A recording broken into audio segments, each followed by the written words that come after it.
Hello, I'm gonna do a comparison from two stories from each of these collection of short stories, two books right here, and I'll begin.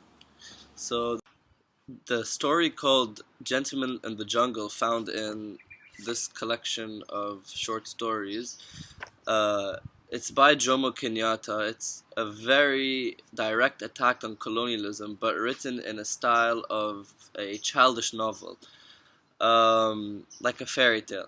The main characters are talking animals, and the outcome of the story is very clear. It is a message to Africans that they cannot trust any outsiders who say they want to help them.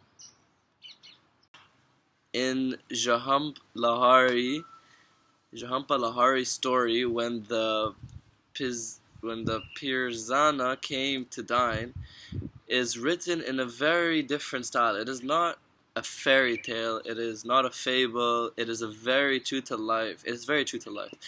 The characters are totally believable, and they are operating in the real world.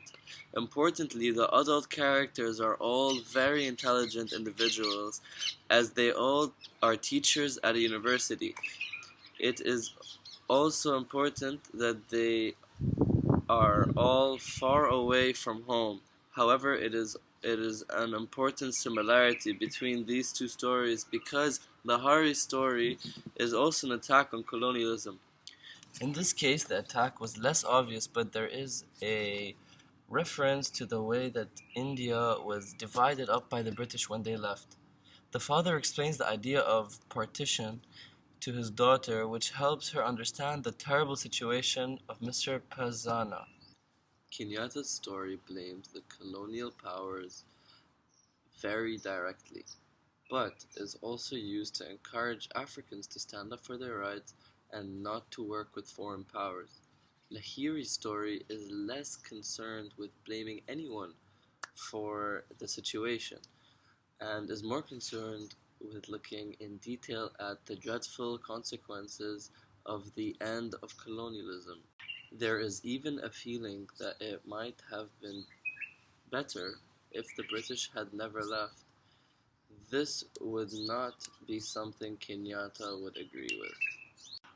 When Lahiri wrote A Temporary Matter, she was aiming to create a story which looked at the relationship between a husband and a wife. In a similar way, Alpha Rafita's story, an incident at the Goshby's household, as also involves the relationship between two members of the same family, although this time it is a mother and her daughter.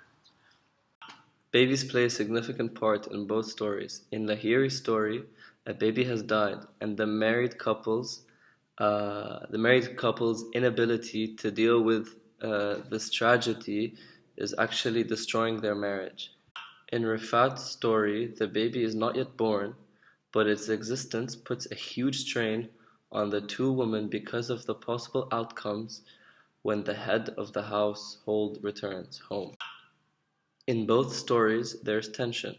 Lahiri fools the reader into thinking that the tension is going away as the couple begin to talk to each other, and we think that they will eventually talk about the tragedy of the child's death. However, they don't, and instead, there is a dramatic, surprising twist when the wife decides to simply end the marriage. The writer seems to be saying that some problems just cannot be solved. In contrast, the tension between the mother and daughter in Rafid's story rises steadily until the daughter lashes out verbally at her mother. It looks as though it can only end badly, but there is also a surprising twist in the story, as the mother comes up with an incredibly clever plan, which will allow the girl to keep the baby without angering her father or bringing shame on the family. My interpretations of these stories are particularly concerned with the way the family relationships can drive the narrative of the story. In both these stories, the reader the reader's expectations of how a family should be, help create tension, and also help to engineer a surprising conclusion in both cases.